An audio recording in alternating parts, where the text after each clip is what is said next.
Hey, in this ride, we cycle from Arnhem Central Station to Museum Arnhem.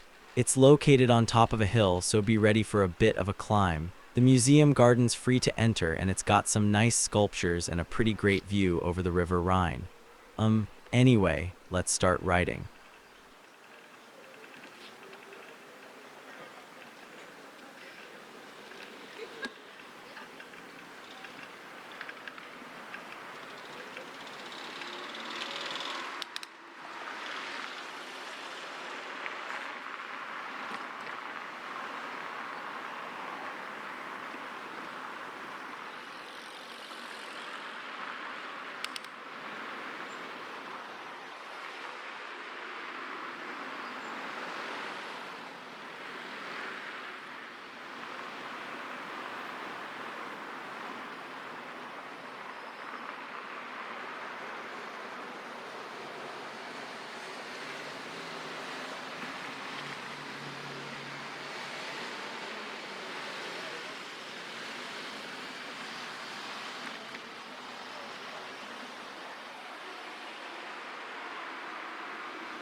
All right, we're at the museum. If you enjoyed this ride, please leave a like or a comment. And if you want to see more rides like this, please consider subscribing.